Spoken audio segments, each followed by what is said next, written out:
Sir Kolkata junior doctor పైన rape జరిగిన విషయం తెలిసిందే కదా సార్. అదంతా కూడా దేశాన్ని కుదిపేసింది. అయితే ఇప్పుడు ఈ కేసులో కొన్ని విషయాలు బయటపడుతున్నాయి సార్. ఆ అమ్మాయి పైన జరిగింది ఒకరు కాదు, గ్యాంగ్ రేప్ చేశారని చెప్పేసి ఒక వార్త వైరల్ అవుతుంది సార్. నిజంగా గ్యాంగ్ రేప్ జరిగినట్టు నిర్ధారణ అయిందా? మరి ఇప్పుడు ఈ ఇన్సిడెంట్‌లో సీబీఐ వాళ్ళు కూడా ఎంటర్ అయ్యారు కదా! సీబీఐ ఎంటర్ అయిన తర్వాత ఎటువంటి పరిణామాలు చోటు చేసుకున్నాయి? కలకత్తాలో ఆర్జీ కార్ మెడికల్ కాలేజ్ అంటే మన హాస్పిటల్. హ్మ్. అందులో ప్రధానంగా లాస్ట్ గురువారం అర్లీ మార్నింగ్ 3 నుంచి 5 గంటల మధ్య ఒక అమ్మాయి, ఆమె పీజీ సెకండ్ ఇయర్ చదువుతుంది. పీజీ ట్రైనీ, పీజీటీ అంటారు. ఓకే.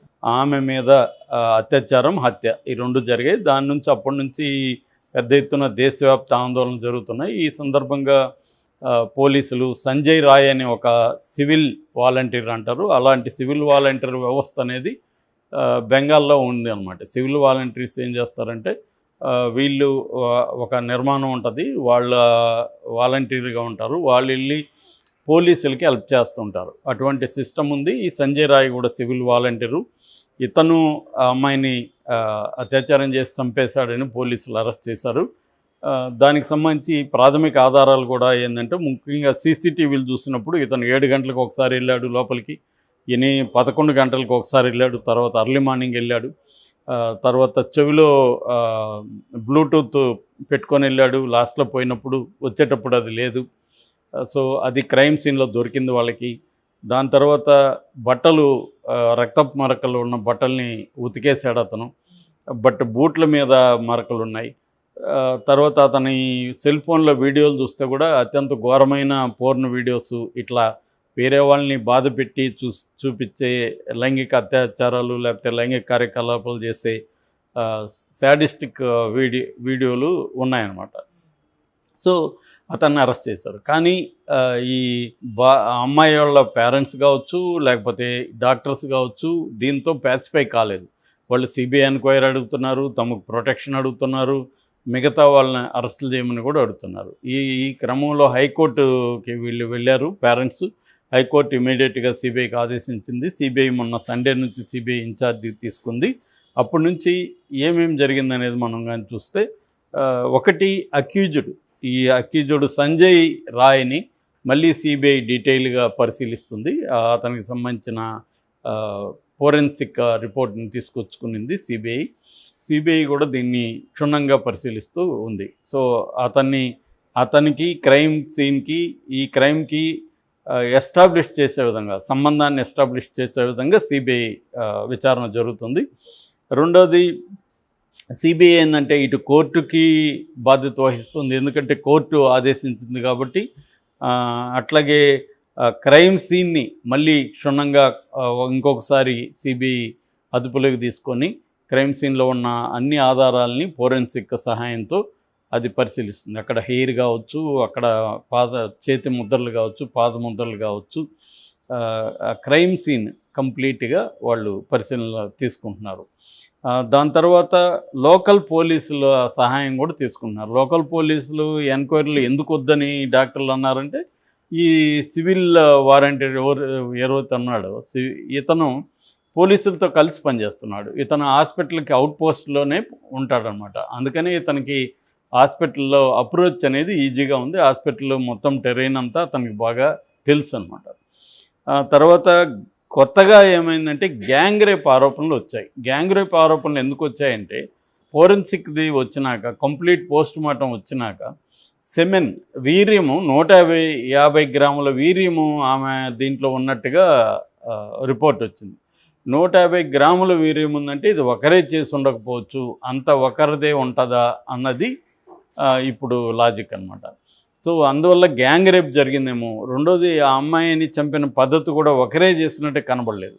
ఆమెకి మెడ ఎముక విరిగింది, ముఖం మీద గాయాలు ఉన్నాయి, మొత్తం మర్మాంగాలంతా బ్లడ్ ఉంది, కాళ్ళు విరిగిపోయింది, తర్వాత కడుపులో ఇంటర్నల్ బ్లీడింగ్ జరిగింది. అత్యంత దారుణంగా అమ్మాయిని చేయడం ఒకడే చేశాడా అనేది కూడా డౌట్ ఉంది. అందుకని ఈ సెమెన్ అండ్ జరిగిన పద్ధతి, ఈ 2 చూసినప్పుడు ఈ అమ్మాయి మరో నిర్భయనా, మరో గ్యాంగ్ రేప్ జరిగిందా అన్నది వస్తుంది. అందువల్ల నిన్న ఒక మాబ్, వాళ్ళు ఎవరు అనేది ఇంకా తెలీదు, వాళ్ళు వెళ్ళి హాస్పిటల్ మీద దాడి చేసి ఎక్కడైతే ఇది జరిగిందో దాన్ని అంతా కూడా ధ్వంసం చేసి అవన్నీ చేశారని చెప్తున్నారు ఆ బ్లాక్ని.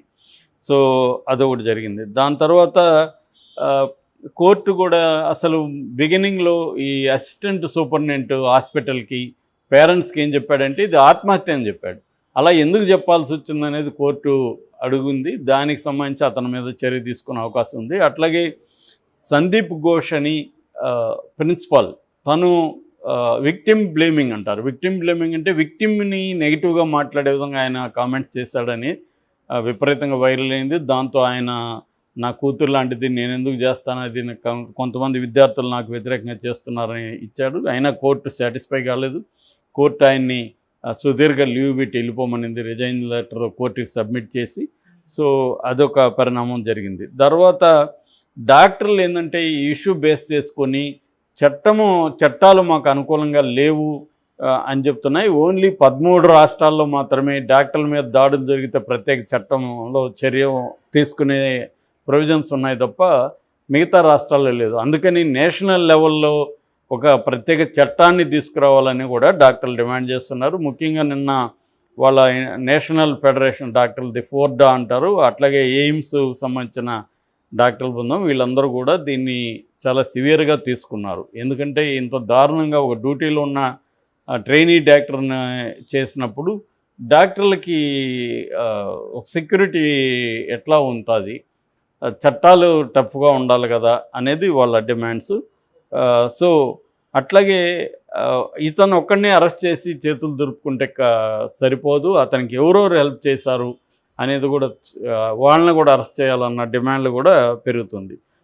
అట్లాగే టైమింగ్ కూడా ఇప్పుడు ఫోరెన్సిక్ అది వచ్చినాక క్లియర్గా 3 నుంచి 5 లోపలే జరిగింది. ఈ అమ్మాయి బాడీని చూసింది వచ్చి 7:30కి, అయితే జరిగింది వచ్చి 3 నుంచి 5 లోపలే జరిగింది అనేది ఇప్పుడు నిర్ధారణ అయింది. సో ఇప్పుడు సిబిఐ అయితే సీరియస్గా చేస్తుంది. డాక్టర్ల డిమాండ్లకు సంబంధించి కూడా నిన్న గవర్నర్ కూడా క్యాంప్కి అటెండ్ అయ్యాడు. ఆయన సివి ఆనంద్ బోస్ ఆయన అటెండ్ అయ్యాడు. నేను మీతోనే ఉంటాను, మనం అందరం కలిసి ఈ సమస్యను పరిష్కరిద్దాం అని ఆయన హామీ ఇచ్చాడు. కొంతవరకు ఇది మమతా బెనర్జీ కూడా ఒక మచ్చగా మిగిలే అవకాశం ఉంది. ఆమె స్పందించింది, పేరెంట్స్ని కలిసింది, అయినప్పటికీ కూడా ఆమె బిగినింగ్లోనే సిబిఐకి ఇచ్చేస్తుంటే సరిపోయేది. ఆమె ఇవ్వలేదు, కొద్దిగా డెడ్ లైన్ పెట్టింది వీళ్ళు సాల్వ్ చేస్తారని. ఇప్పుడు వీళ్ళు కూడా సాల్వ్ చేసే పరిస్థితి ఉండొచ్చేమో, కానీ ఇటువంటి జరిగినప్పుడు పోలీసుల మీద నమ్మకాలు చాలామందికి ఉండవు. అందుకని సిబిఐ మీద చేస్తారు. సిబిఐ ట్రాక్ రికార్డ్ చూసినా సిబిఐ కూడా డ్రాగ్ ఆన్ చేయడం అనేది కనబడుతుంది. ఎందుకంటే వాళ్ళకున్న స్టాఫ్, వాళ్ళకున్న కేసులు ఇవన్నీ చూసినప్పుడు మనకి ఇన్వెస్టిగేటివ్ ఏజెన్సీలు కావచ్చు, న్యాయ వ్యవస్థ కావచ్చు, మన దేశ జనాభాకి సరిపోయేంత అక్కడ సిబ్బంది ఉండరు.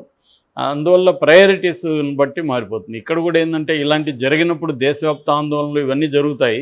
కొద్ది రోజుల తర్వాత ఫాలోఅప్ ఎవరు చేయరు. ఏ ఆర్గనైజేషన్ కూడా వీళ్ళు ఏం చేస్తున్నారు, కేసులు ఏం జరుగుతుంది అనేది ఫాలోఅప్ చేయడం, దాన్ని పట్టించుకోరు. ఫైనల్గా పేరెంట్స్, కొంతమంది దగ్గర మిత్రులు వాళ్ళు మాత్రమే మిగిలిపోతారు. ఇలాంటి కేసులు మనం అనేకం చెప్పుకుంటున్నాం. ఫాలోఅప్ ఏమైందనేది ఎవరికి తెలియదు. అందువల్ల కూడా ఏమవుతుందంటే ఇది ఒకసారి ఎరప్ట్ అవుతుంది ఆందోళన, దాని తర్వాత అది సబ్సైడ్ అయిపోతుంది, మళ్ళీ ఇంకొకటి రంగంలోకి వస్తుంది. అందుకని కన్సిస్టెంట్గా చేయాలి. సిబిఐ కోర్టు అయితే హైకోర్టు తీసుకునింది కాబట్టి సిబిఐ కూడా కన్సిస్టెంట్గా దీన్ని త్వరగా ముగించే అవకాశం ఉంది. ఎందుకంటే ఇది నిజానికి అంత కాంప్లెక్స్ వ్యవహారం కూడా ఏం కనబడలేదు. ఇప్పటివరకు చూస్తే మాత్రం సిబిఐ కూడా గ్యాంగ్ రేపు జరిగి ఉండొచ్చు అని సిబిఐ కూడా ఏం చెప్పట్లేదు. ఇది ఓన్లీ ఆరోపణలు, ఆ సెమెన్ బట్టి వాళ్ళు మాట్లాడడం తప్ప గ్యాంగ్ రేప్ స్కోప్ ఏం లేదంటున్నారు ఇతను. ఎందుకంటే సీసీటీవీలో వేరే వ్యక్తులు పోయినట్టుగా అక్కడ కనబడలేదు. ఒకవేళ ఏమన్నా పోలీసులు కూడా దీంట్లో ఇన్వాల్వ్ అయ్యి పోలీసులు ఏమన్నా సేవ్ చేస్తే చెప్పలేం, కానీ అదర్వైజ్ జరగదు. రెండోది, ఇది పొలిటికల్గా కూడా బీజేపీ వర్సెస్ మమతా లాగా కూడా టర్న్ అయిపోయింది. ఎందుకంటే బీజేపీకి మమతాకు పడదు కాబట్టి బెంగాల్లో ఏం జరిగినా దాన్ని పెద్ద ఎత్తున బీజేపీ ఉపయోగించుకుంటుంది. అక్కడ గవర్నర్కి మమతాకు కూడా పడదు.